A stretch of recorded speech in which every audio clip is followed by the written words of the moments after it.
Bueno, sí, uno, dos. Bueno, buenos días.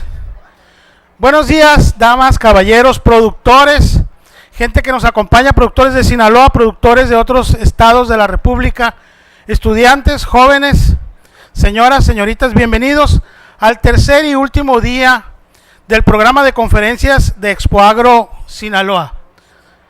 Para Fundación Produce Sinaloa ha sido un gusto poder atenderlos, poder haber realizado este programa, y el día de hoy vamos a cerrar con broche de oro nuestro programa. Vamos a tener un programa muy interesante. Vamos a iniciar con un taller sobre biofertilizantes, el cual va a estar realizado por expositores de la UNAM. Esperemos que sea de su agrado y sobre todo que lo aprovechen.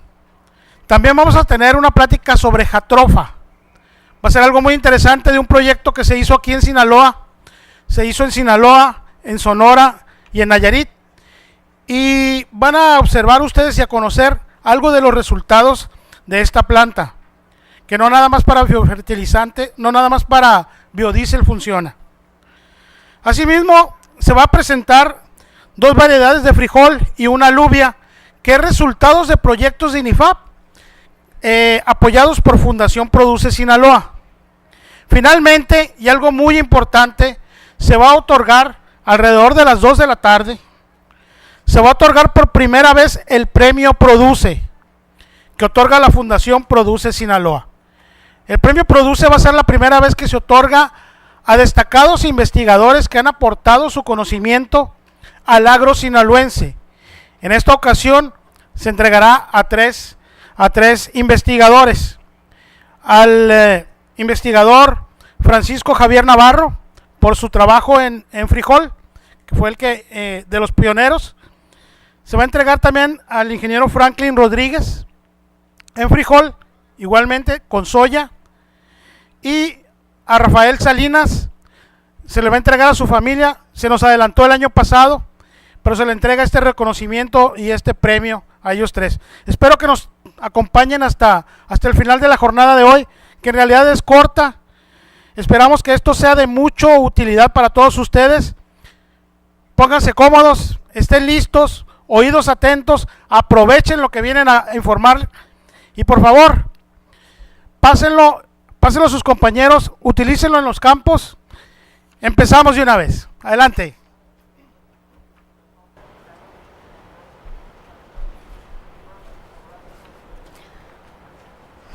Para dar inicio, empezaremos con nuestro taller de transferencia de tecnología para el uso de biofertilizantes. Nuestro primer expositor, el doctor Carlos Moles y Castillo, estudió la licenciatura de Química en Alimentos en la Facultad de Química de la Universidad Autónoma de México. Su principal línea de investigación fue en biología molecular, detección de secuencias transgénicas en maíz y cuantificación de vegetales en diversas matrices alimentarias mediante la reacción en cadena de la polimerasa en tiempo real.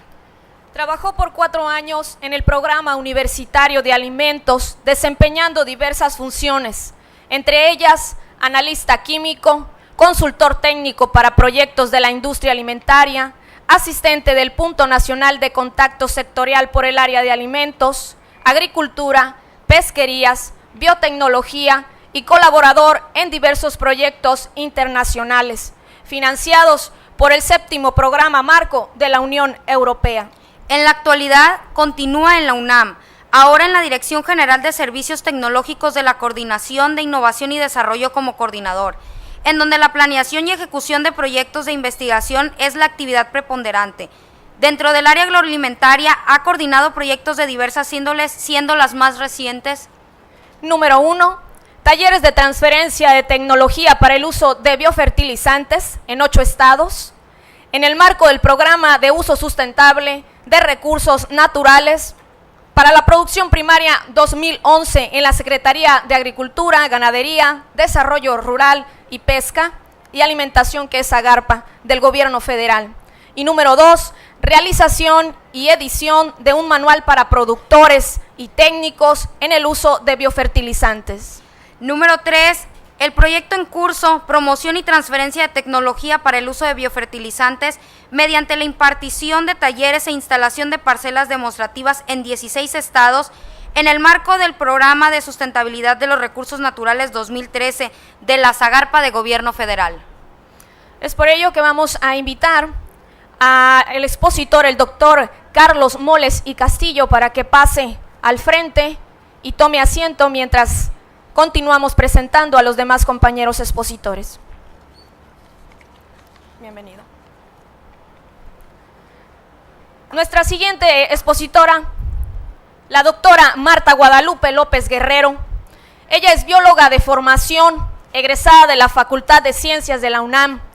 Realizó la tesis de licenciatura, así como los estudios de posgrado en el Centro de Ciencias Genómicas, UNAM, en Cuernavaca, Morelos. Bajo estrategias genómicas y de ecología microbiana, se ha especializado en el estudio de un microorganismo utilizado como biofertilizante, Rhizobium, que se asocia simbióticamente al frijol y promueve el crecimiento del maíz.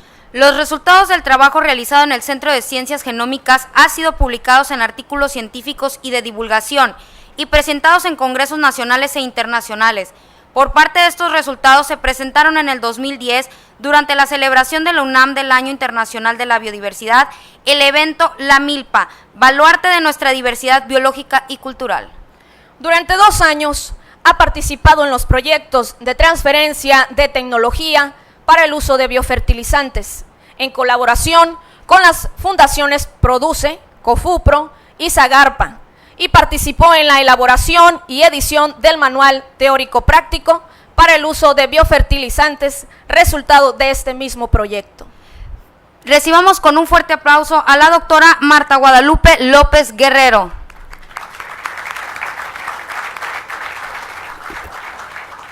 Y para finalizar, invitaremos a nuestro tercer expositor, el doctor Miguel Ángel Ibarra Rodríguez, ingeniero agrónomo con especialidad en fitotecnia en la Universidad Autónoma de Chapingo, posgrado en Universidad Autónoma de Nuevo León, estudios de doctorado en el Tecnológico de Monterrey.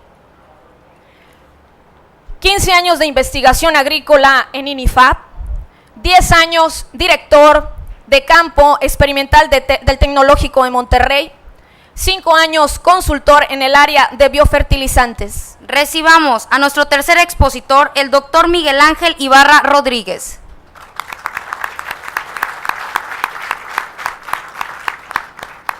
Con esto daremos inicio a este taller de biofertilizantes.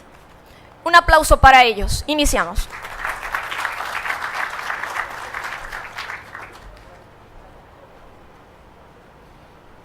Buenas tardes. Buenas tardes a todos, gracias por venir. Bueno, como ya les adelantaron, estamos aquí para dar un taller sobre biofertilizantes. Es importante destacar que esta actividad de investigación en la universidad lleva más de 20 años y al momento se tiene ya un producto licenciado a una empresa, y así como otros productos de biofertilizantes ya se comercializan, vamos a hablar de toda la investigación que ha dado pie a respaldar, digamos, los beneficios que queremos promover con ustedes el día de hoy.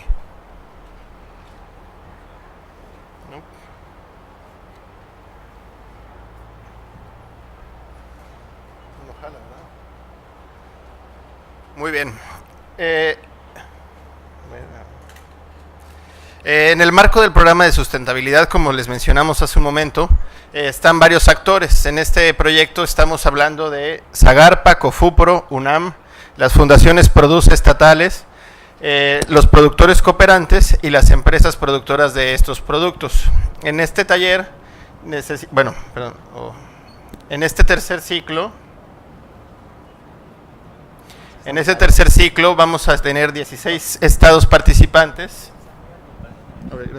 En este tercer ciclo son 16 estados, vamos a estar instalando 460 hectáreas y les vamos a estar dando seguimiento para poder demostrarle a los productores participantes cuáles son los beneficios de esta tecnología. Es importante sentar un marco en el que el proyecto se está desarrollando. Tenemos varios retos, seguramente más de uno ya lo habrán escuchado ustedes. Estos retos son las condiciones climáticas y las políticas de adaptación que tenemos que comenzar a implementar en el campo. Es necesario también la sustentabilidad. ¿Qué quiere decir esto? Usar racionalmente los recursos y conservarlos, no nada más usarlos con cuidado, sino mantenerlos. también es conformar la red para complementar conocimientos, infraestructura y conocimiento. Es decir, revalorar un poco el trabajo del productor, que muchas veces queda rezagado y no le damos el peso que merece. También es garantizar la producción, tener seguridad alimentaria y abatir un poco la pobreza en la justa medida de que nuestras tierras y nuestras parcelas sean productivas. Finalmente, está el detalle del mercado externo, que seguramente es el que más reconocerán ustedes, que es el aumento indiscriminado de los costos de los fertilizantes químicos. Más adelante hablaremos de estos costos, pero estoy seguro que ustedes habrán notado de 5 años para acá cómo han ido incrementando estos costos, haciendo menos rentable la producción de ciertos productos o granos. Desde parte de la universidad tenemos una visión. Esta visión es promover efectivamente el desarrollo y adopción de nuevas tecnologías. Estos productos llamados biofertilizantes son el resultado de una investigación o de varias investigaciones y que al final se traducen en un beneficio que solamente es plausible si el productor adopta esta tecnología y la implementa en sus terrenos. Posteriormente es elevar el nivel competitivo del sector agroalimentario. ¿Qué quiere decir esto? Con el terreno que cada quien tiene disponible, empezar a producir un poco más o hacer lo mismo, pero a un costo inferior. Además, está mejorar la calidad de vida de los productores, ya que como podrán ver y habrán visto en todos estos stands, hay siempre tecnología nueva que está esperando a que cada uno de nosotros la adopte y la lleve al campo para hacer más rendimientos, más rentables sus productos, ¿no? Esta es una definición que me gustaría compartir con ustedes. Conocimiento es una forma de alto valor de la información que está lista para ser aplicada a decisiones y acciones. Lo que quiero que se queden es que acá en datos, nosotros en la universidad y así como en otras entidades como INIFAB, el Colegio de Posgraduados, Chapingo, se hacen muchas investigaciones, se siembran demasiadas parcelas y tenemos todo un pool de datos. Después estos datos son sistematizados, se convierten en información. Y al final tenemos este punto del triángulo que denominamos conocimiento. Lo que nosotros hacemos con estos talleres y lo que queremos que ustedes aprendan o se llevan es ese conocimiento. Ya no queremos que experimenten o que hagan pruebitas, simplemente les estamos dando o les estamos acercando una tecnología que ya tiene o que cumple con todos los resultados para poder llevarla al campo y explotarla adecuadamente. Entonces, es importante que se lleven también esta información. El conocimiento no se consume, es decir, lo que aprendan hoy no me lo quitaron a mí, no se me acabó en la bodega, simplemente es algo que yo les estoy transfiriendo y los doctores harán lo propio. Es acumulativo, ¿qué quiere decir? Que ustedes con esta información, más lo que vayan viendo en diferentes tecnologías complementarias, podrá ser aplicado sin estorbar. Tampoco me lo van a poder devolver, entonces lo que se llevan va a ser suyo. Y finalmente tiene un multipropósito. En este sentido, este conocimiento lo van a poder utilizar no solo para un cultivo específico, sino probablemente para muchas otras formas de producción. Entonces, algo que queremos o que siempre tratamos de dejarle claro a la gente que viene, a los productores, a los empresarios, es que los biofertilizantes ya pasaron la fase experimental. ¿Eso qué quiere decir? Que en los experimentos, a través de la universidad y en los laboratorios, sabemos qué bacteria hace qué cosa y por qué la hace. ¿Sale? Entonces, eso ya quedó claro, no necesitan ustedes investigarlo. Lo que hacemos nosotros es transferirle estos componentes, estas bacterias perfectamente identificadas, para que ustedes las utilicen en sus parcelas. Para lograr esto y convencerlos, instalamos parcelas con diferentes tratamientos, uno de ellos el testigo, de tal forma que ustedes pueden comparar cómo se está comportando el producto con respecto a lo que ustedes estarían haciendo tradicionalmente en su parcela. ¿Cómo lo vamos a lograr entonces esta transferencia? Vamos a incrementar la eficiencia, ¿sí? Vamos a hacer crecer mejor las plantas con un sistema productivo, que es el que ustedes ya tienen. Después pasamos al paquete tecnológico, que es este grupo de conocimientos que ya se están estandarizando, que se tiene una forma muy clara de aplicar. Entonces, en la medida que ustedes lo implementen en sus parcelas, van a llegar a esta innovación tecnológica. Por cuestiones del taller, no puedo hacer muchas preguntas, pero me gustaría nada más hacer una pregunta hacia ustedes. ¿Qué entienden por innovación? ¿Alguien podría decirme qué entiende por innovación? cosas nuevas, un cambio. Entonces, básicamente lo podríamos reducir todo a que innovar es hacer lo mismo que sería producir, sembrar, cosechar, pero con nuevas técnicas de una manera mejor o más eficiente o que reduzca costos, ¿sale? Entonces, la idea de esta tecnología es que ustedes puedan innovar en sus procesos de producción.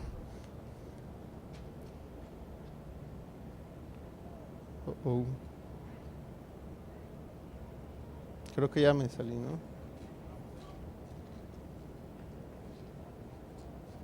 Perdón.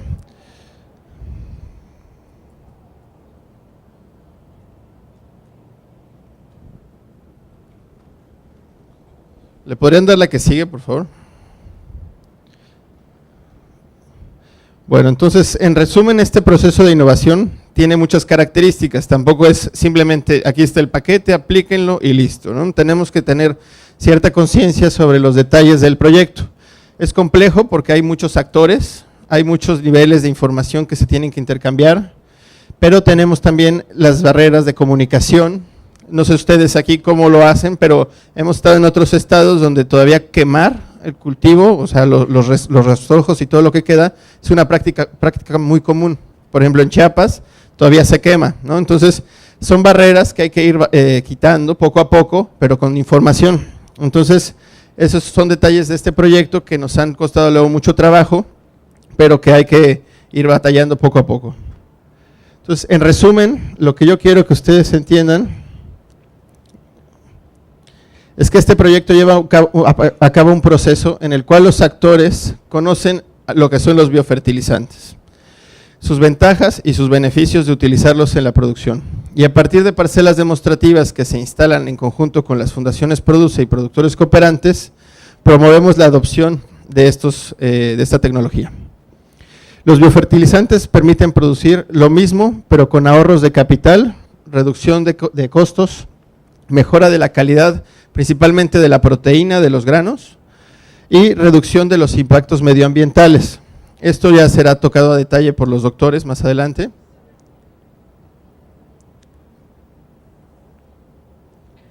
Entonces, a grandes rasgos, hay 3 tipos de ventajas de adoptar estas tecnologías. La primera es genuina, el productor va a tener más conocimiento, y yo no sé ustedes, pero creo que a cualquier persona que algo aprende día a día se siente mucho más a gusto consigo misma, ¿no? Entonces puede ser por ese lado un beneficio. Las sustentables es que ustedes van a cuidar mejor sus recursos, van a contaminar menos y van a ahorrar mejor. Y finalmente estaría la parte acumulativa, que en la justa medida en la que ustedes adopten esta tecnología, el día de mañana o para el siguiente ciclo podrán adoptar una segunda tecnología como sería agricultura de conservación, el siguiente ciclo una nueva tecnología para control de plagas, y en un mejoramiento paulatino ustedes serán productores de vanguardia y no haciendo uso de las producciones tradicionales que desgastan los suelos, que contaminan y que al final del día les cuestan más porque se basan principalmente en la fertilización química.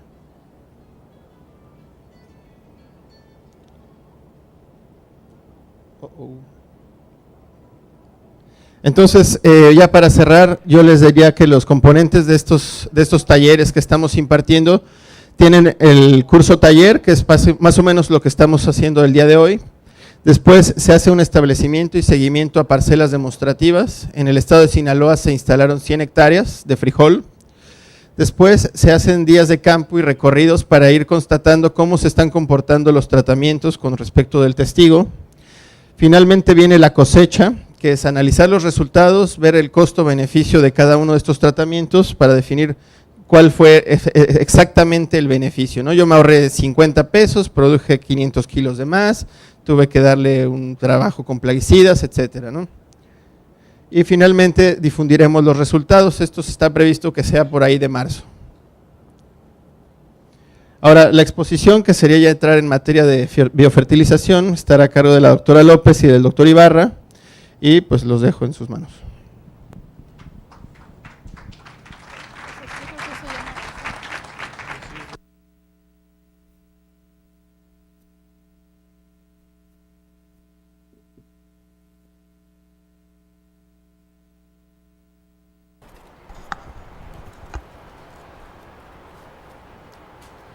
Bueno, muy buenos días a todos. Estamos muy contentos de estar aquí hoy en la Expo Agro Sinaloa. Bueno, como veíamos aquí en el temario, vamos a platicarles algunos conceptos básicos, ecológicos y biológicos de cómo funcionan los microorganismos que se utilizan como biofertilizantes. Y les vamos a platicar también algunos aspectos ya más técnicos de cómo se utilizan en campo, cómo se deben de aplicar y algunos consejos agronómicos para que funcionen mucho mejor.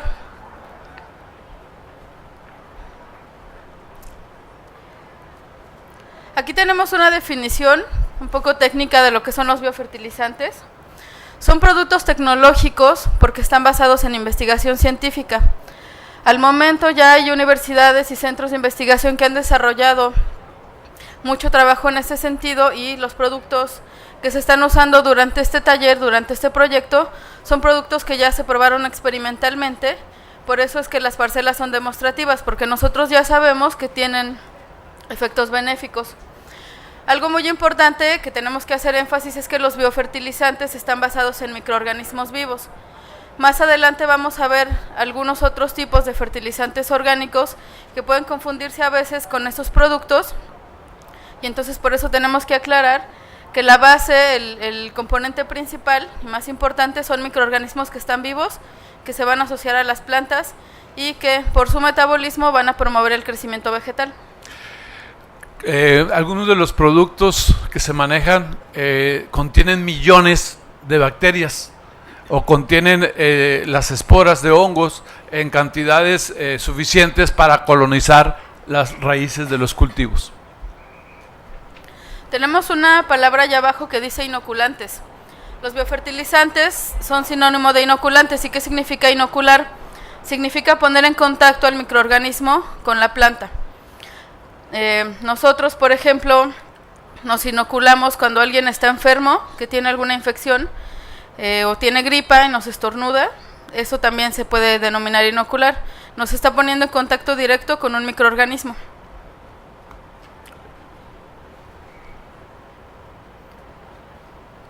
Los biofertilizantes son microorganismos que ya podemos encontrar en la naturaleza. Es algo que nosotros no inventamos.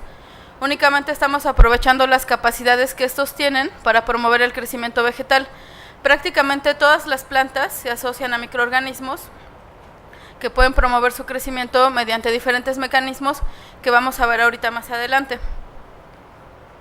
Entonces, bueno, aquí tenemos un ejemplo de una planta que está, una planta de frijol que está interactuando con un microorganismo llamado Rhizobium, que tiene la capacidad de tomar el nitrógeno atmosférico y transformarlo en una forma asimilable para que la planta lo pueda incorporar.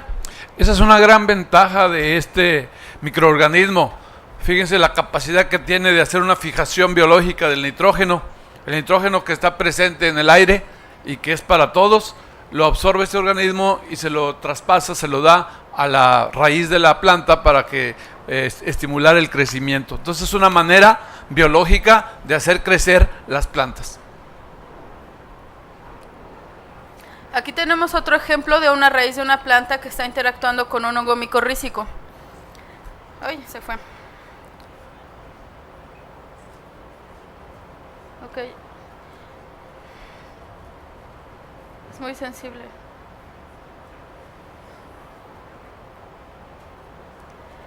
Los hongos micorrícicos forman una segunda red radicular que le permite a la planta tener mayor acceso a los nutrientes en el suelo y tener mayor acceso al agua. También el hongo de la micorriza, que significa un hongo amigo de la raíz, actúan como bioprotectores. Al ocupar el espacio de la raíz, evitan que entren a la planta algunos otros hongos o otros organismos que le causan enfermedades al cultivo. Entonces, de esa manera podemos estar reduciendo problemas de la sanidad del cultivo.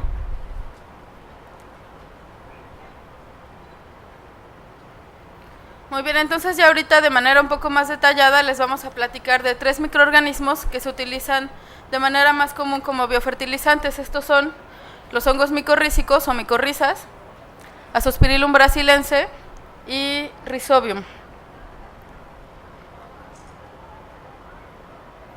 Entonces, como decía ahorita el doctor Ibarra, los hongos micorrícicos son hongos que se asocian a las raíces de las plantas y que no pueden vivir solos, es decir, Si el hongo no tiene a la planta con la cual va a interactuar, no puede crecer en el suelo, no puede crecer en medios de cultivo. La imagen que estamos viendo ahí es una imagen al microscopio de una raíz secundaria. Lo que vemos en azul más fuerte, los círculos que están en la imagen, son esporas del hongo, que son estructuras de resistencia. Podríamos decir que son como las semillas de los hongos. Y lo que vemos hacia afuera de esta raíz son otro tipo de crecimiento de los hongos denominados hifas, que son justamente los que van a formar esta red, digamos, secundaria radicular. Una planta con su raíz micorrizada es capaz de extraer más, se afianza mejor en el suelo, extrae mejor humedad, transporta nutrientes, o sea, funciones importantes para el cultivo. Entonces vamos a tener una planta de más vigor y más tolerante a las dificultades de crecimiento de los cultivos. ¿Cómo es que pueden prevenir enfermedades? Si vemos esa imagen donde la parte rosa es una representación de los hongos, vemos que está colonizando completamente toda la superficie de la raíz. Entonces, estos hongos tienen una capacidad de colonizar de manera muy rápida las raíces de las plantas. Si existiera un hongo patógeno que nos causa enfermedades o una bacteria patógena, ya no queda espacio físico para que colonicen a la planta. Entonces, de esta forma pueden prevenir enfermedades. Ustedes saben que para que la planta tome los minerales del suelo tiene que estar en formas solubles. Si existen formas insolubles, no se pueden transportar mediante el agua. Los hongos micorrízicos tienen la capacidad de secretar sustancias que van a volver, por ejemplo, el fósforo que está en una forma insoluble, en una forma soluble. Y justamente también esto es una forma por la que puede promover el crecimiento. Estos beneficios también se reflejan en el suelo. Ese tipo de sustancias que generan el hongo, como es la glomalina, le permiten una mejor estructura al suelo. Entonces tenemos suelos más agregados y por tanto dándole una mejor condición física en el suelo para el crecimiento de la raíz y del cultivo. El segundo ejemplo es Azospirillum brasilense. También la imagen que vemos ahí es una imagen al microscopio de esta bacteria. Comentábamos hace rato que tiene la capacidad de fijar nitrógeno atmosférico. Este tipo de bacterias pueden realizar esta función en vida libre, es decir, no necesitan asociarse a ninguna planta. Pueden estar viviendo en el suelo, pueden estar tomando el nitrógeno que nosotros estamos respirando en forma de gas y transformarlo, por ejemplo, en amonio. Este amonio ya lo va a poder tomar una planta. Y bueno, se ha estimado que Azospirillum brasilense puede darle hasta el 30% del nitrógeno que necesita un cultivo. Por eso es que en este caso es necesario aplicar fertilizantes químicos. El punto importante de esta bacteria es que se asocia a diferentes cultivos como hortalizas, como maíz, como frutales. En el caso de Rhizobium es una especie de bacteria más adaptada a leguminosas y Azospirillum pues tiene una gama de cultivos más amplios en los que puede trabajar. Además de fijar nitrógeno, es un promotor del crecimiento radicular. Van a ver ustedes algunas evidencias de cómo promueve el crecimiento de la raíz de los cultivos. Y esto se debe a que Azospirillum brasilense es capaz de sintetizar hormonas denominadas auxinas, entre otras, que son justamente las que promueven el desarrollo radicular. Tenemos otro grupo de organismos que son capaces de fijar nitrógeno atmosférico, denominados rizobios. Para que los rizobios realicen esta actividad, sí es necesario que se asocien con una planta leguminosa. A diferencia de lo que veíamos con Azospirillum, que puede tomar el nitrógeno de manera libre, los rizobios sí necesitan asociarse a una planta. La planta va a construir estructuras especializadas en las raíces que se denominan nódulos, que son como casitas donde las bacterias van a vivir y van a estar transformando el nitrógeno gaseoso del aire en formas asimilables que le va a entregar a la planta como el amonio. Hay algunas, hay mucha eficiencia en la fijación de nitrógeno con los Rhizobium, al grado de que en algunos cultivos se sugiere ya no utilices nitrógeno químico en el fertilizante. Eso es un ejemplo de estos desarrollos tecnológicos. Y hay algunas variedades de leguminosas en algunos países que hay información de que te puede fijar hasta 200 kilos de nitrógeno en el ciclo o en el año. Entonces, ¿se imaginan ustedes captar de la atmósfera 200 kilos de nitrógeno, significaría que estamos ahorrando unos 400 o 500 kilos de urea.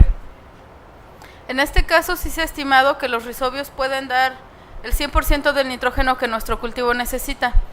Pero aquí es muy importante que el suelo tenga concentraciones bajas de nitrógeno. Ahorita más adelante vamos a ver por qué. Ejemplos de leguminosas, bueno, el frijol, que es muy sembrado aquí en Sinaloa. Tenemos la soya, el cacahuate, el trébol, el chícharo, el haba. Todas las plantas que formen vainas son leguminosas. Y todas van a estar asociadas a un rizobio específico para cada planta que le va a permitir fijar nitrógeno atmosférico.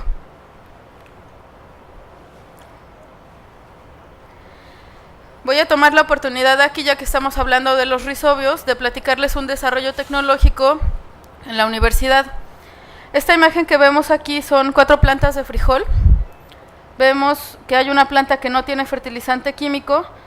La siguiente planta está inoculada con Rhizobium CFN42. Este es un tipo de bacteria que fue aislado de Puebla, que es una bacteria nativa del suelo. La siguiente planta que vemos dice Rhizobium mejorada. Lo que se hizo en la universidad fue que este tipo de bacteria tuviera mayor capacidad de fijar nitrógeno, es decir, comparada con la cepa que se aisló de suelo, puede fijar hasta 50% más nitrógeno aproximadamente. Lo que vemos al final es una planta con fertilizante químico. Entonces, esta bacteria que se desarrolló en la universidad tiene un licenciamiento para ser comercializada por una empresa. Si vemos el porte de las últimas 2 plantas, vemos que en realidad Rhizobium le está proporcionando todo el nitrógeno a la planta de frijol que necesita.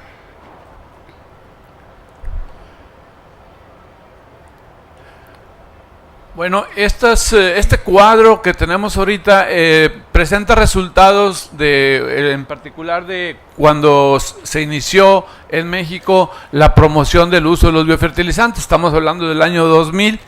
Entonces hubo un impulso fuerte por parte de la Secretaría de Agricultura para que el productor ya conociera los primeros desarrollos en biofertilizantes. Entonces ahí ven ustedes cómo en diferentes cultivos y en diferentes regiones del país hubo evidencias de resultados positivos. En el caso de maíz, usando la bacteria Zospirillum únicamente se mejoró en 10% el rendimiento. Esos datos incluyen Sinaloa. También al usar la micorriza mejoró la producción en 11,5%, pero combinados bacteria y hongo hubo una mejora del 25%. Entonces estamos hablando de que la combinación de 2 o 3 de los microorganismos benéficos puede repercutir en un desarrollo del cultivo sin depender tanto del fertilizante químico, ¿verdad? Y igual pasó en otros cultivos, sorgo, cebadas. En el caso de frijol se usó la bacteria Rhizobium, que comentamos más específica, y ahí hubo una mejora del 46% al combinar con el hongo de la micorriza. Bien, eso sí es algo en lo que queremos hacer hincapié. Cada bacteria o cada microorganismo tiene la capacidad de promover el crecimiento vegetal, pero cuando nosotros las combinamos, en general se ha visto que el efecto es sinérgico y es sumado, y los aumentos en el rendimiento que podemos tener va a ser la suma de los que teníamos de manera individual.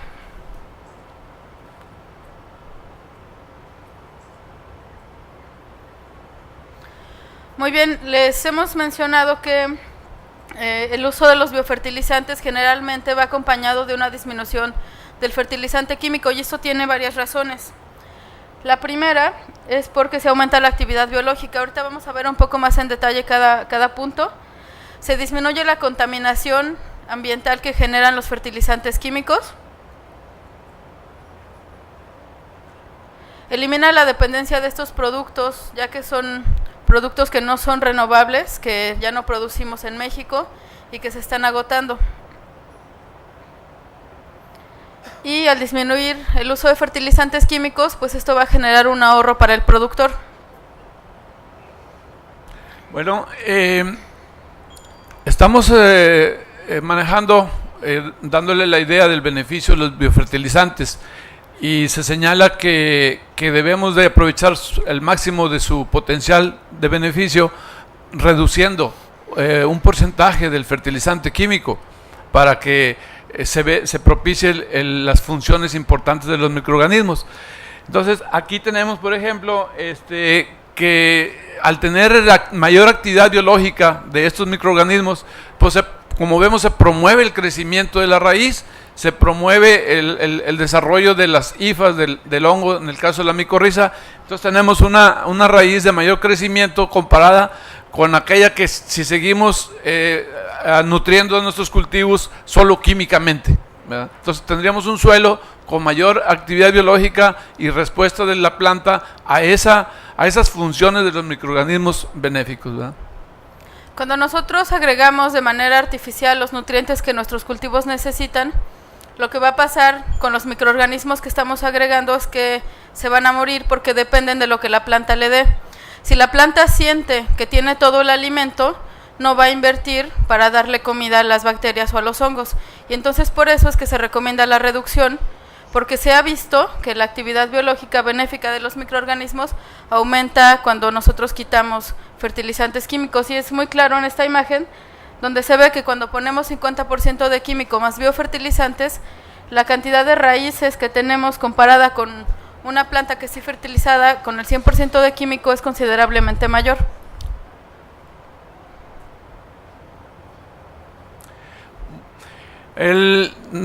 Normalmente nuestra actividad agrícola la hemos basado en muchas regiones de México en el uso del abono químico, del fertilizante químico. Y pues ha sido una estrategia que hemos seguido y nos ha dado resultados. Sin embargo, tenemos que ser conscientes de que por una parte México ya no produce fertilizantes químicos, los estamos importando en su mayoría. La eficiencia de los fertilizantes químicos tampoco no es suficientemente capaz de recompensar esos costos tan altos. Ahí tenemos ese cuadro de estudios del Colegio de Posgrados de Chapingo, en donde nos dice que el caso de la urea es un producto que se aprovecha del 10 al 37%. ¿Qué quiere decir ese dato? Que de cada 100 kilos, 37 como máximo van a dar a la planta. Pero eso es con el productor más eficiente. Ese es el que lo aplica dosificado, ese es el que lo tapa, ese es el que lo mete en surco, en banda. ¿Qué pasa con los productores que lo bolean? ¿Qué pasa con los productores que lo dejan expuesto a la intemperie? ¿Qué pasa con el productor que lo está aplicando después de los 45, 50 días de crecimiento del cultivo, cuando ya no se refleja en producción? Entonces estamos desperdiciando mucho el uso del fertilizante químico. Y el problema no es nada más ese. El problema es que se pierde para contaminar. O sea, no estamos nosotros ni aprovechando el fertilizante, y sí estamos logrando que se pierda para ir a contaminar pozos profundos, mantos acuáticos, ríos, etcétera.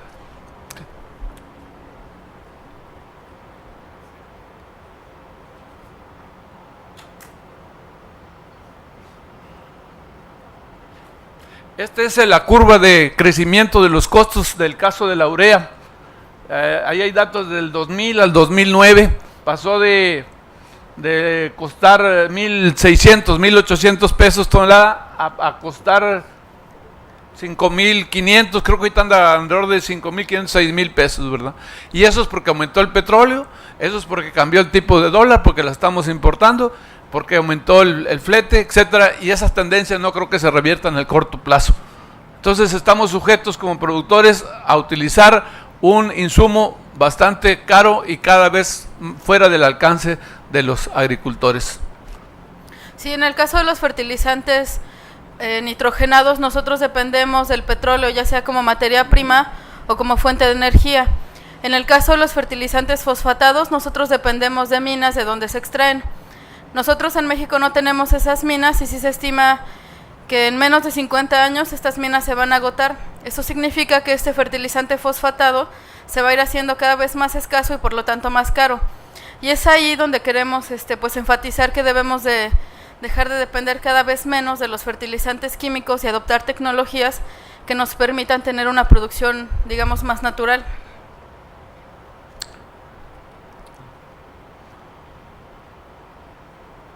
Estos son los costos de producción aquí en Sinaloa, para el caso del maíz. En el año 2002-2003 teníamos costos del fertilizante, que es la franja roja, representaban un 20% del total de costos de producción de la hectárea de maíz. Para estos años del 2009, ya los costos de fertilizar representaban un poco más del 50%. Entonces, como les mencionaba, esa tendencia es a crecer los costos de producción del cultivo de maíz, pero fuertemente influenciados por el costo del fertilizante químico.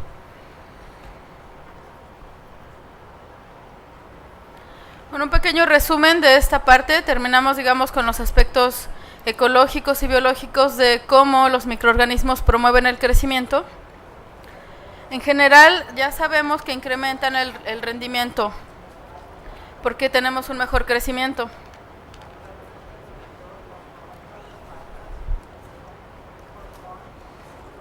Se recomienda la disminución de los fertilizantes químicos porque vamos a promover la actividad biológica, porque hay un mejor aprovechamiento del fertilizante que estamos aplicando y porque además se disminuye el gasto, con lo que mejora nuestra relación costo-beneficio.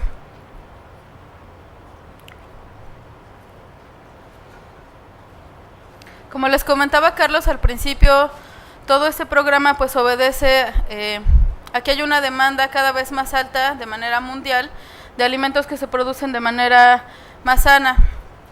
Por eso es que se necesita que implementemos cada vez estrategias que nos permitan tener una agricultura sostenible, eso es decir, nosotros vamos a aprovechar los recursos del ambiente, no los vamos a estar sacando todos, los vamos a volver a integrar para que ciclo con ciclo seamos menos dependientes de los insumos y nosotros tengamos la capacidad de seguir produciendo.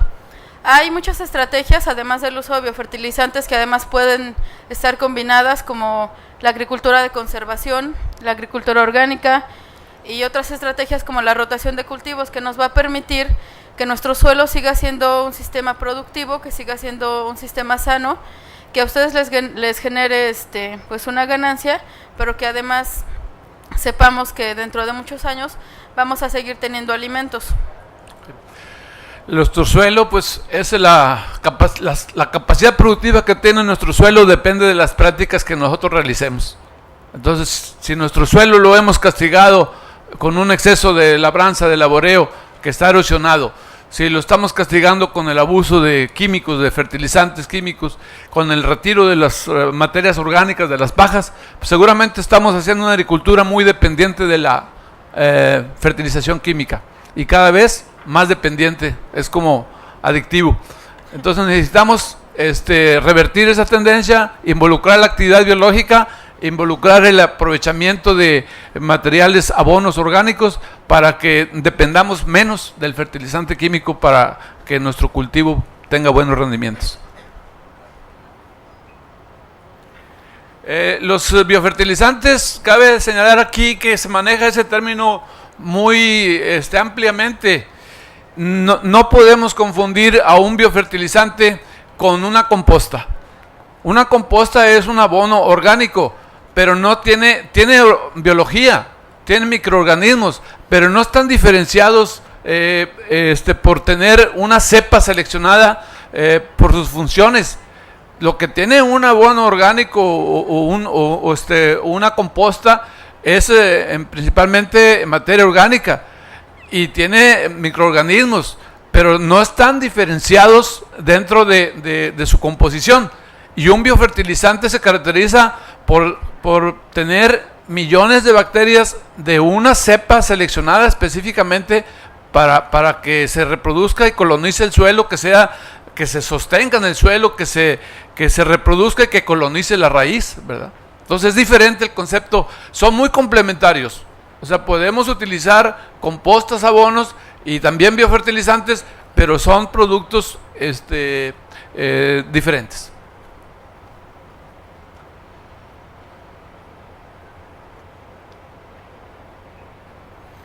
Un punto muy importante que queremos tratar también es cómo vamos a reconocer productos que son de calidad. Si pueden abrir su manual, por favor, en la página 23. Allí está 23 y 24.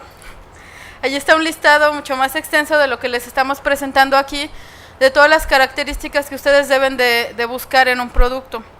Algo muy importante es que debe de tener un registro RSCO que genera la COFEPRIS. La COFEPRIS es un organismo que depende de la Secretaría de Salud. Lo que este registro COFEPRIS nos va a decir es que estos productos son inocuos, que no nos van a causar enfermedades a nosotros, que no van a causar enfermedades a las plantas y que además la cantidad de bacterias u hongos vivos que contienen van a ser suficientes para que nosotros veamos la actividad benéfica en campo. Entonces, bueno, yo les digo, ahí en su manual está todo este listado, que de manera resumida les presento aquí.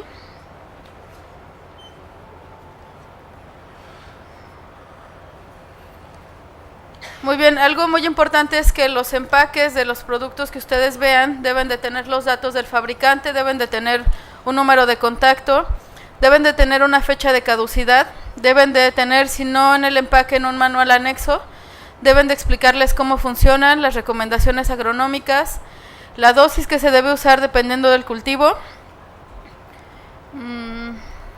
Sí, tienen incompatibilidad con algunos productos químicos. Es muy importante revisar bien que el producto tenga todos los registros y todos los requerimientos de un buen producto. Si no, pues quemamos el cartucho, ¿verdad? Existen en la actualidad un sinnúmero de empresas que están abonándole la cuenta a la cantidad de productos disponibles en el mercado. Muchos de ellos no están registrados, muchos de ellos no tienen lo que dice contener. Muchos de ellos incluso ya están vencidos sus microorganismos. Entonces tengan mucho cuidado de seleccionar los productos que van a utilizar como biofertilizantes. Bien, yo les mencionaba al principio que un sinónimo de biofertilizante es inoculante. Entonces el registro COFEPRIS que deben de tener estos productos es justamente como inoculante. COFEPRIS también da registros, por ejemplo, para los fertilizantes orgánicos, para las compostas. Entonces, en este sentido va a ser muy importante que sea de inoculante para que no confundamos estos tipos de productos y nos estén vendiendo otra cosa.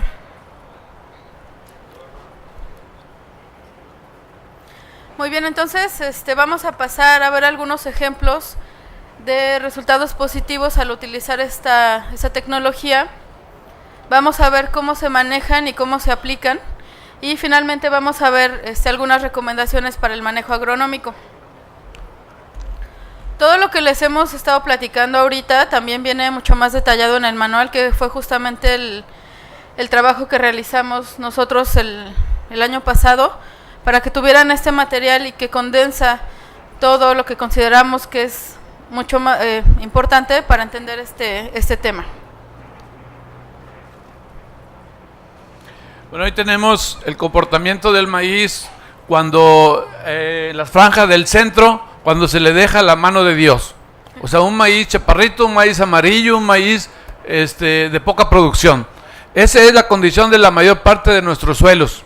Si nosotros no hacemos nada por él va a chismear que así lo dejamos. Con poco crecimiento, porque nuestro suelo lo tenemos agotado, lo tenemos con una baja capacidad de producción. El maíz del lado izquierdo es un maíz como el que producimos aquí en Sinaloa, en Guanajuato. Muy buenos rendimientos, pero dependiente 100% de fertilizante químico. A un costo de ¿cuánto? Dijimos, 20,000 pesos por hectárea, 30,000 pesos por hectárea. Y el maíz que está del otro lado es un maíz con reducción del fertilizante químico a 50% y utilizando fertilizantes biológicos. Es decir, poco a poco podemos ir reduciendo esa dependencia de fertilizante químico si hacemos un manejo del suelo adecuado. Ahí está en otros cultivos, este es el caso de ornamentales. Podríamos hablar del caso de la producción de plantas en hortalizas, desde la fase de semillero, donde vemos cómo tiene un mejor enraizamiento la planta que ha sido inoculada con los biofertilizantes en comparación a una maceta, que es la parte de abajo, que no tiene el uso de microorganismos benéficos, ¿verdad? En el caso de otros cultivos, otras gramíneas aplicadas con el Azospirillum brasilensis y con micorriza, vemos cómo se promueve el crecimiento de la raíz, cuando tenemos el uso de biofertilizantes combinado, como decíamos ahorita, bajándole un poco a la cantidad del fertilizante químico, un 20, un 25, en ocasiones en muchas regiones del país hemos visto resultados positivos hasta el 50%, por la relación que les decíamos anteriormente. Estamos utilizando altas dosis de fertilizantes químicos, pero muy mal empleados. También vemos respuestas de la planta en el acame. ¿Por qué? Pues porque tenemos una mejor raíz cuando le aplicamos los inoculantes biológicos. Hace un mejor enraizamiento, soporta mejor la caída del viento, de la planta por el viento o por exceso de lluvias. Tenemos mayor resistencia de la planta al acame. En el caso de este ciclo se trabajó aquí en la región centro de Sinaloa, en el cultivo de frijol. Se sembraron, este proyecto, como decíamos, lo tenemos en 16 estados de la República. Aquí se trabajó en frijol y se están ahorita sacando los resultados de estas parcelas. El objetivo es, como le decíamos, reducir en un 20-25% el uso del fertilizante químico y también con eso pues, los costos de producción un poco más económicos.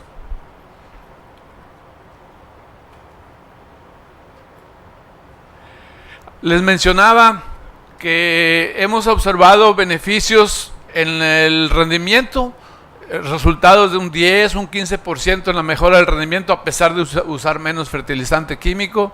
Hemos visto mayor sanidad en las raíces, en los cultivos, pero también se refleja en el suelo. Cuando nosotros somos consistentes en el uso de biofertilizantes, nuestro suelo tiene una mejora en su condición física y química. Aquí está un resultado del Instituto de Geología, del Centro de Geología de la UNAM, en donde nos dice que suelos donde se les aplicó la micorriza y el azospirillum tienen una mejor estabilidad de sus agregados, de sus terrones. ¿Qué quiere decir eso? Tenemos una estructura del suelo donde no está la tierra suelta, está agregada en terrones, y eso facilita la penetración de la raíz, la penetración del agua de riego, la penetración del aire. Entonces tenemos un suelo más esponjado, en mejor condición.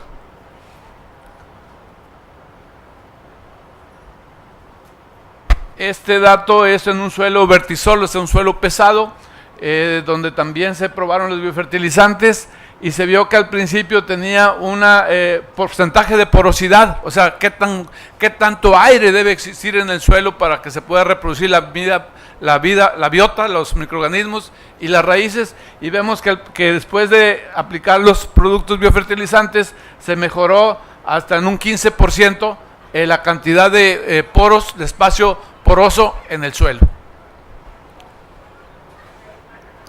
Estos resultados hemos estado continuando en muchos estados y en diferentes sistemas de producción, tanto en labranza convencional como en labranza de conservación, en cultivos de gramíneas o en cultivos como el caso que tenemos aquí, cártamo, ¿verdad? Entonces hay resultados en diferentes regiones del país, en diferentes cultivos y en diferentes sistemas productivos. Y esto ha sido a través de parcelas demostrativas. A escala comercial, cuando el productor se le pide, mira, aquí, a tu terreno, utiliza el mismo manejo que se da tradicionalmente, y a esta otra parte de la parcela vamos a quitarle un porcentaje del fertilizante químico y vamos a agregarle los microorganismos benéficos, ya sea a través de la semilla o a través de la aplicación directa al suelo. Entonces, la misma condición, el mismo manejo, comparando cómo se comporta uno y otro tratamiento. Muy bien, entonces vamos a pasar a la parte de cómo es el manejo y la aplicación. Algo muy importante de mencionarles es que como estamos tratando con microorganismos vivos, necesitan ciertos cuidados para su manejo. Algo muy importante es que no debemos exponerlos a la luz del sol directa, que debemos guardarlos en un lugar fresco, no utilizar agua clorada para su manejo, y bueno, eso sería como lo más importante. Si nosotros utilizamos agua potable, el cloro es un gas que simplemente exponiéndolo el agua al sol por una tarde lo podemos evaporar y entonces ya podemos utilizar esa agua.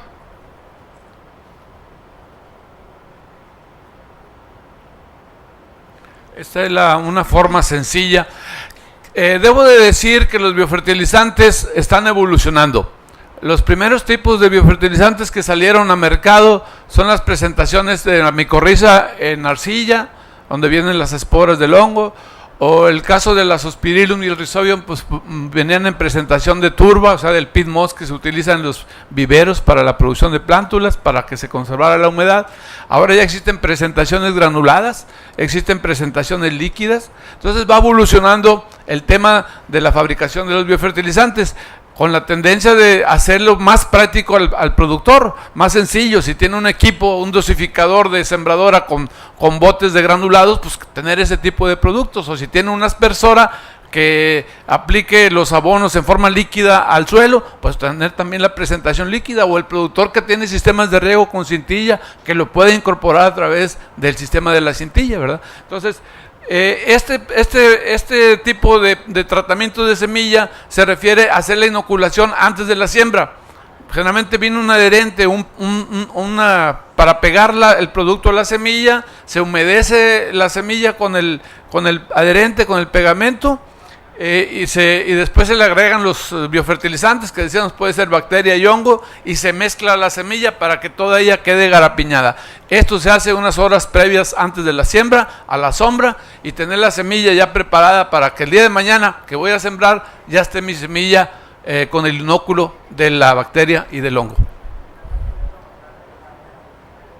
Hay equipos que se pueden utilizar, estos son equipos por decir de bodega, una máquina de los maestros albañiles, un tambo dosificador, puede ser en una lona en el suelo, o incluso también ya hay equipos que se beneficia la semilla después de que sale del tratamiento de la selección de las seleccionadoras de granos.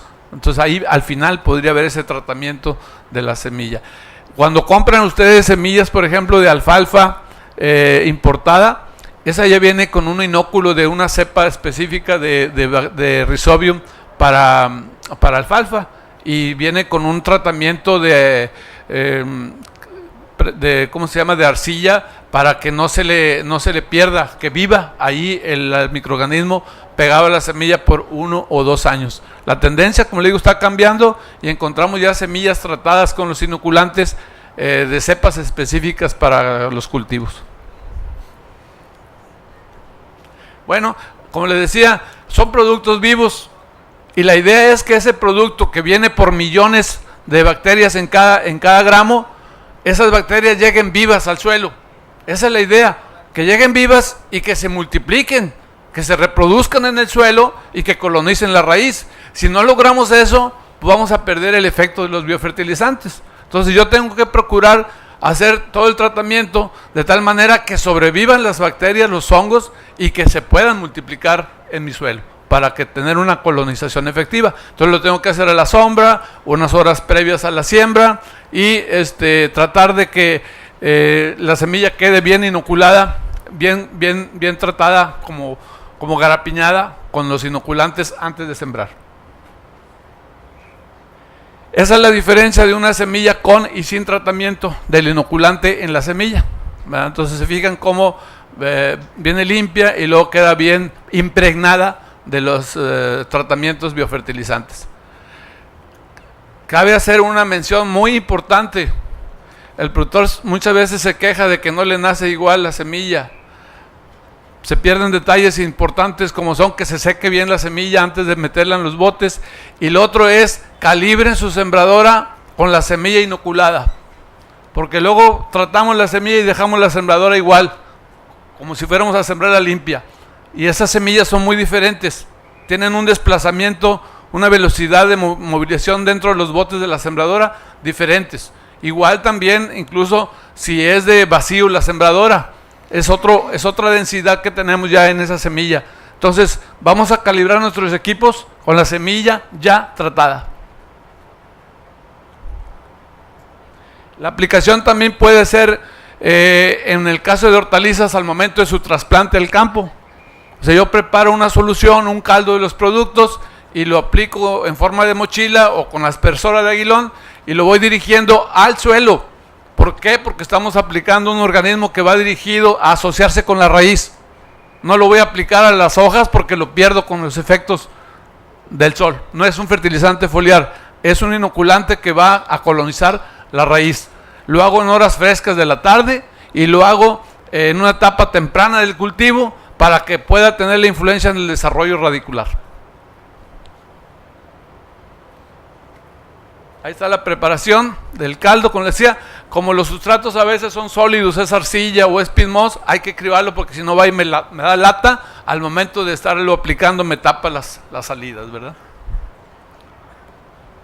Bueno, hemos hecho muchas demostraciones de campo, del tratamiento de la semilla, de cómo funciona el equipo de siembra, cómo nace la semilla, cómo empieza su crecimiento radicular, y ese es el propósito de este tipo de proyectos, que el productor primero conozca qué son, que los empiece a tratar, a inocular la semilla y que vea respuestas en campo.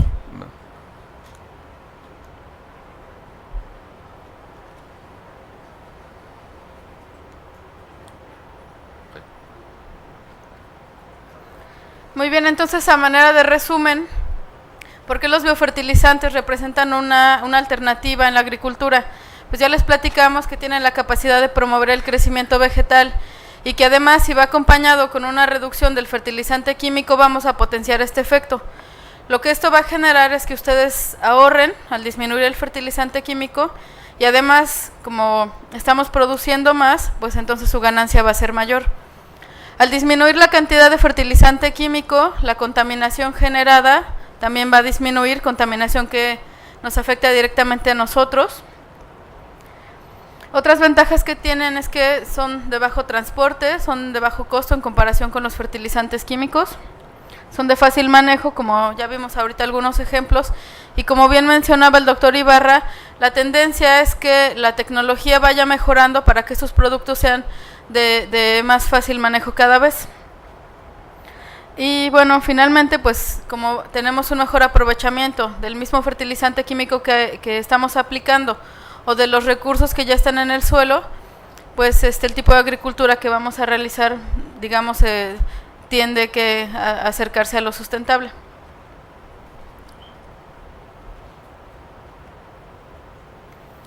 Aquí les dejo los datos de Carlos. Si alguien tiene alguna pregunta, tenemos algunos minutos para contestarlas. ¿O no? Sí, señor, adelante.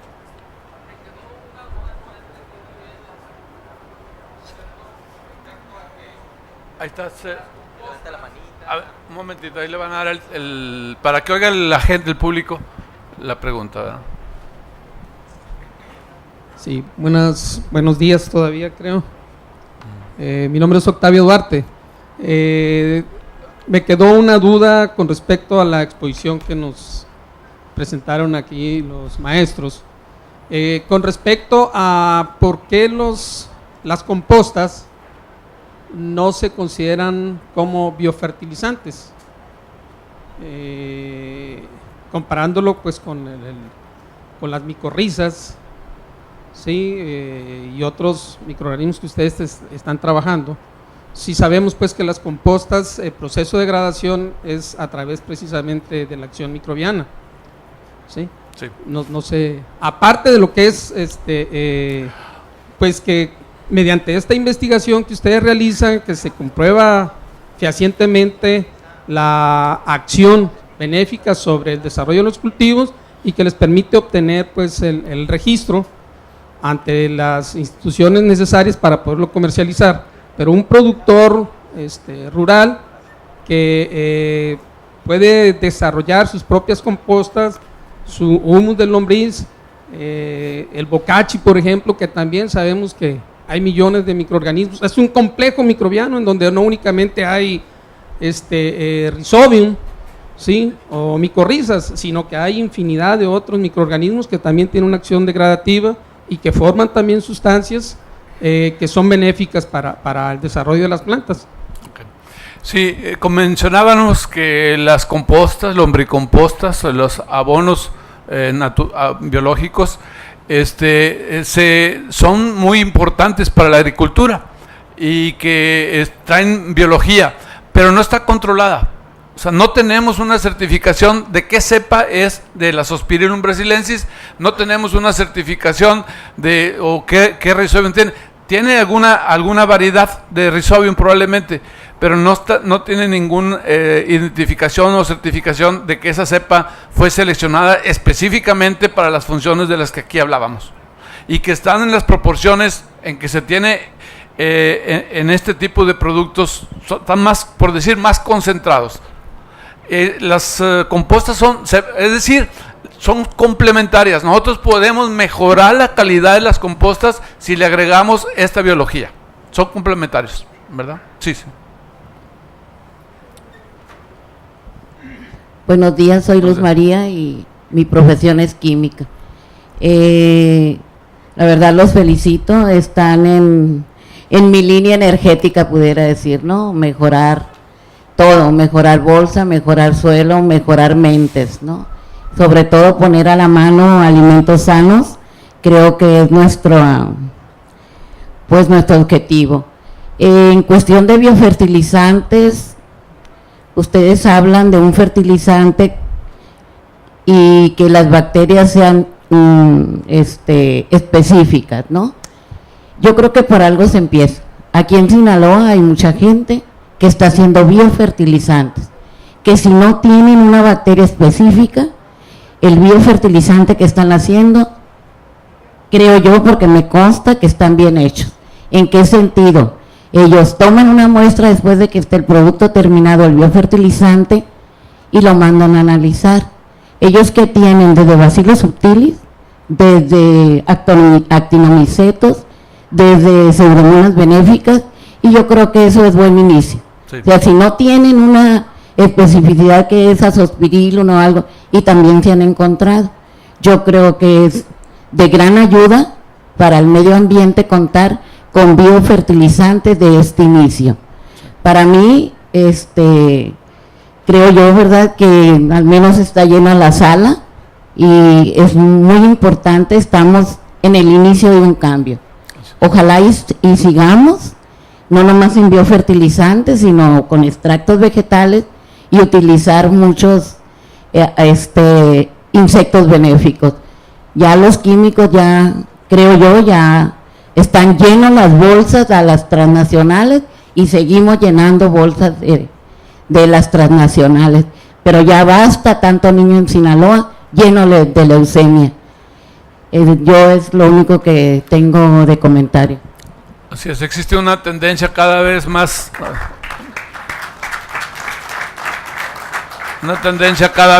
fuerte en algunas regiones a apoyarse en la agricultura a base de el uso de abonos, compostas y lombricompostas, y son un muy buen punto de partida, porque si revisamos datos de análisis de suelo en regiones incluso tropicales, hay datos de materias orgánicas abajo del 1%, cuando el suelo virgen contenía el 4%. Entonces hemos acabado completamente con la biología, con la materia orgánica y con la posibilidad de que ahí se produzca biología benéfica, ¿verdad? Y estamos de acuerdo que son de mucho valor este tipo de materiales, pero sí deben tener, como decía la señora, calidad. Deben de producirse con una normatividad para que no tengamos problemas, porque podemos traer un problema a nuestro suelo si utilizamos un producto mal desarrollado. Es decir, yo puedo traer ahí Fusarium o puedo traer Phytophthora porque no controle bien el proceso del compostaje y me voy a acarrear un problema en mi suelo que yo no tenía. Estamos hablando de organismos vivos, entonces ahí puede venir un problema serio y entonces sí estamos afectando la calidad de nuestro terreno agrícola, ¿verdad?, por no tener control de los productos que estamos aplicando. ¿Otro comentario, pregunta? Todo gusto. Sí, ¿qué tan viable sería, por ejemplo, si en el proceso de composteo inoculáramos la composta, en este caso, por ejemplo, por acá está Azospirillum, exactamente. Por ejemplo, si consideramos que en el proceso se adhiere tierra virgen con la intención de utilizar la composta como medio de cultivo para aumentar la biota benéfica que ahí está, ¿qué tan viable sería, además de eso, aplicar este microorganismo? Ha habido experiencias, evaluaciones donde se han aplicado los biofertilizantes de este tipo mezclados con la composta y también aplicados de manera separada, y ha habido un efecto benéfico cuando se conjuntan. Ahora, tu pregunta de si se puede hacer en el proceso de fabricación, tendríamos que revisar el momento más oportuno, porque en el manejo que se da a las compostas hay unas elevaciones de temperatura muy altas que podrían repercutirnos en la eliminación de algunos de estos organismos. Entonces habría que revisar cuál es el manejo para ver el momento más, casi siempre va a ser al final del proceso, ¿verdad? Ya cerca del envasado de la salida. Y además de eso, reforzar pues en campo con la aplicación del biofertilizante ya en las hortalizas al momento del trasplante o después del trasplante, ¿verdad? Pero sí se pueden mejorar las compostas con el agregado de estos tipos de microorganismos. Sí, por ejemplo, en el caso del tratamiento 50% químico, 50% biofertilizante. Por ejemplo, si el microorganismo se muere, si tiene contacto con un químico, ¿cuál sería la mejor técnica de aplicación? ¿Cuál sería el mejor momento de aplicación? Porque en las imágenes se ve muy claro de que ya se hizo, pero al momento de ser aplicado en el campo, por ejemplo, habría que saber cómo aplicarlo, cuándo aplicarlo, en qué cantidades aplicarlo. Sí, tienes razón. Muchos productores estamos acostumbrados a utilizar amoníaco. Esa es la principal fuente de nitrógeno. Y el amoníaco es un enemigo de la biología. Está barato el nitrógeno, pero sí mata. Bueno, está barato a comparación de otros, ¿verdad? Pero es la fuente más barata de nitrógeno actualmente aquí. Pero el productor dice, no, sí me da resultados, nada más que me deja el suelo duro. ¿Y por qué le deja el suelo duro? No sé, pues le mató todo, ¿verdad? Y el año que entra métele más amoníaco, porque ya no tienes la aportación biológica de nutrición que podía tener el suelo, ¿verdad? Entonces dependes más de otra vez meterle más fertilizante. Entonces aquí tenemos que ver que haya compatibilidad entre los organismos benéficos que estás aplicando y los químicos, ¿verdad? Para que no resulte contraproducente, que estás siguiendo tus dosis altas de fertilizantes químicos, o estás también hay muchos productores que combinan el fertilizante biológico con el urea. Dicen, pues ¿para qué batallo? ¿Para qué inoculo? La semilla es mucho gorro, mejor se lo voy a echar a la urea arriba, al cabo es higroscópica, se le pega. ¿Por qué creen que no pegan la urea a la semilla en las sembradoras? ¿Por qué creen que queda de un lado el fertilizante no pegado a la semilla? Se muere la plantita. El índice de salinidad que tiene la mayor parte de los fertilizantes químicos no permite la vida. Entonces, ¿cómo vamos a sobrevivir las bacterias y los hongos pegados a un químico? O sea, tenemos que ver la forma de que como se les decía, son organismos vivos, nos aseguramos que sea un buen producto, que contenga los organismos, pero que sobrevivan, que lo hagamos nosotros de tal manera que lleguen vivos al suelo y que se multipliquen y que colonicen la raíz, ¿verdad? Entonces cada sistema de producción es diferente, tenemos que echarle una revisada, por eso es importante el apoyo técnico de los gente que maneja este tipo de biofertilizantes. Sí, bueno, precisamente en este sentido que tenemos las preguntas. Cada empresa productora de biofertilizantes acompaña en la instalación de las parcelas. ¿Por qué? Porque diferentes productos tienen también diferentes porcentajes de reducción del químico. Entonces, hay ciertos productos que te dicen, la recomendación es reducir solamente el 25% para frijol y la dosificación debe ser a los 15 días.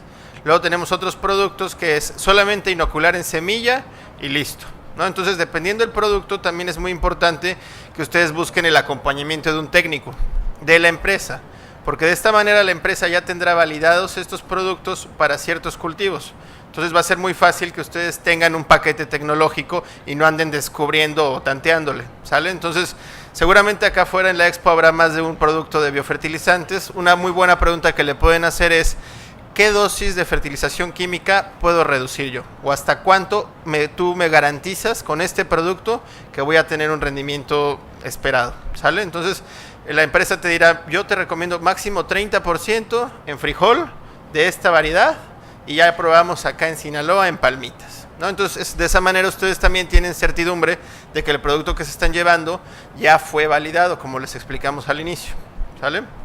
Otro punto que se nos escapó, que también es indispensable, es que cualquiera de ustedes que vaya a implementar en los ciclos posteriores alguna tecnología de estas, parta de un análisis de suelo.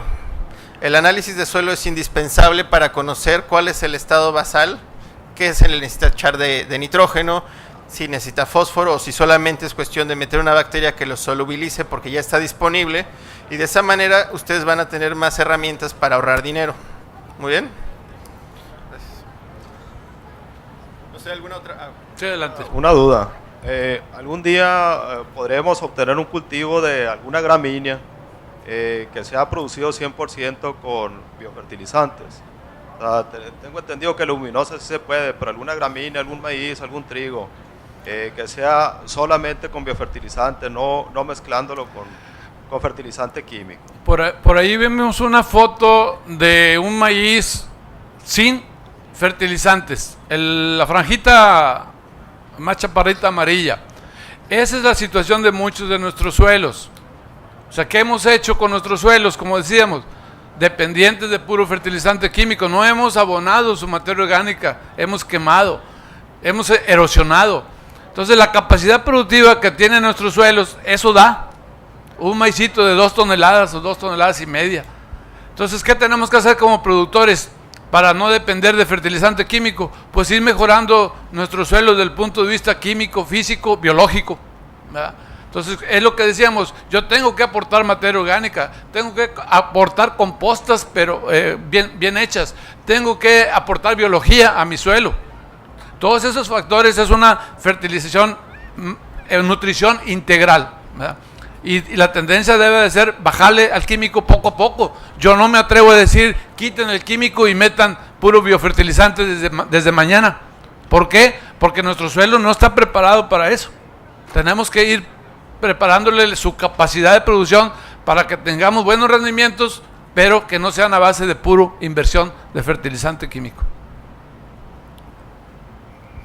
Bueno, yo nada más me quedaría con algo que mencionaba mucho el doctor Ibarra, es, bueno, tienes 1 hectárea, ¿cuánto quieres producir de maíz? Bueno, pues con el análisis de suelo uno puede estimar la cantidad de nitrógeno que necesita aplicar para obtener ese rendimiento. En ese mismo sentido podría ser la respuesta. Si usted no quiere aplicar químico, tendría que analizar el suelo y definir cuál podría ser el máximo, la expectativa de esta parcela. Y compararlo a lo mejor sí con el agregado de biofertilizantes, que vendría a aportar un poco de nitrógeno. Sin embargo, pues no le vamos a pegar a una parcela que le meten 30,000 pesos de químicos contra una que no tiene nada. No se podrían comparar.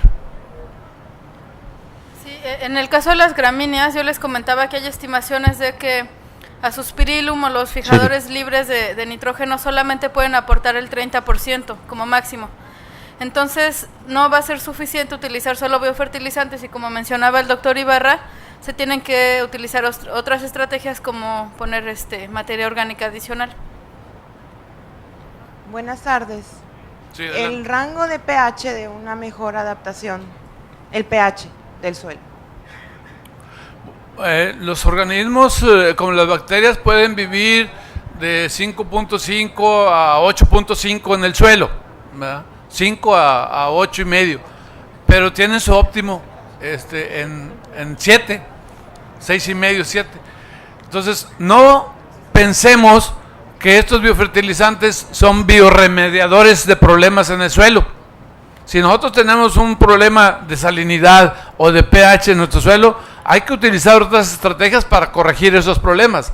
Los microorganismos benéficos ayudan un poco porque estás bajando salinidad de los fertilizantes químicos y hacen otras funciones importantes de mejorar la condición del suelo, pero no son remediadores de una situación crítica de salinidad o de pHs altos o bajos. Es el caso de las cepas seleccionadas en la UNAM. Justamente su valor radica en que se seleccionaron en rangos de pH muy grandes, que van de 5.5 hasta 8.5 más o menos. El caso de Azospirillum y de Rhizobium, entonces el desarrollo tecnológico también de estas cepas, por eso es que tiene este valor, además de que ya se han probado en muchas condiciones, prácticamente en todos los estados del país.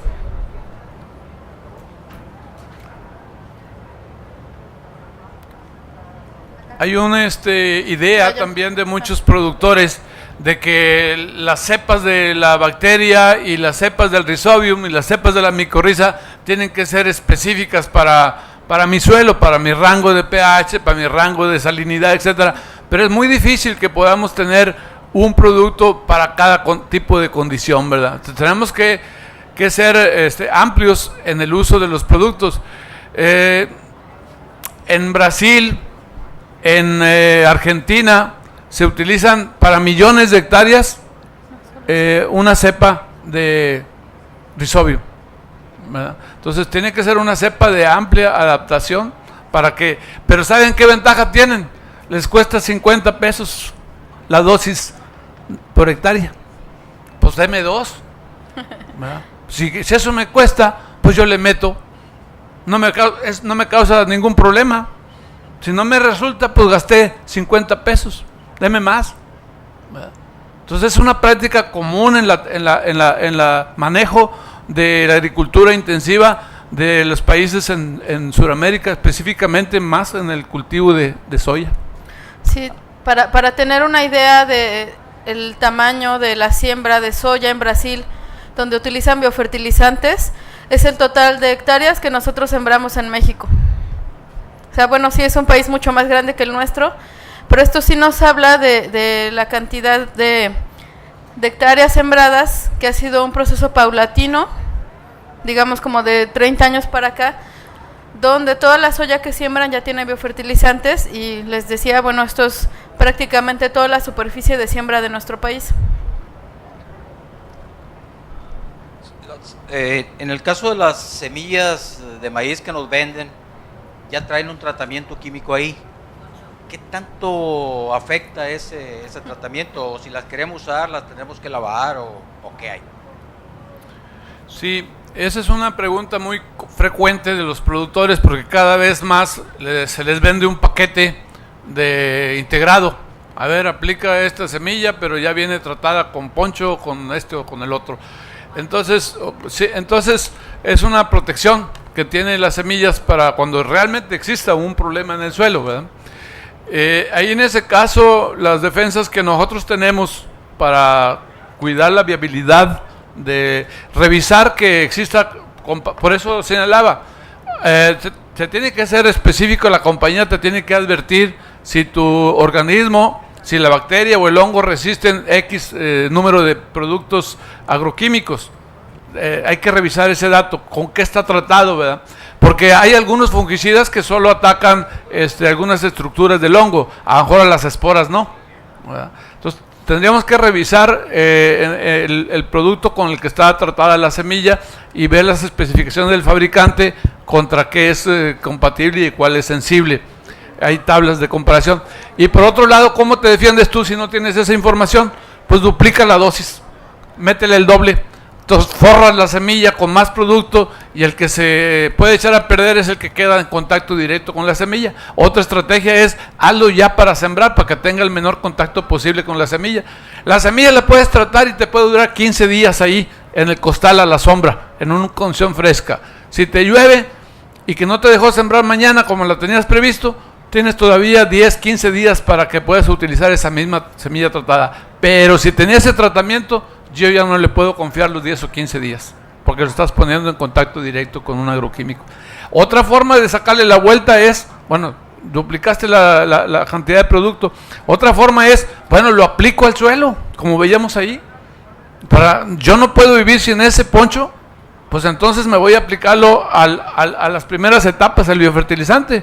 Con un aguilón le quito la presión a la boquilla y lo dirijo al suelo en las primeras etapas de crecimiento. Hasta ahí te llevaría poder combinar una tecnología de protección con un producto agresivo de la biología. Bueno, buenas tardes. Mi nombre es Armando Ramos y tenemos tiempo dedicándonos a lo que es la agricultura ecológica, ¿no?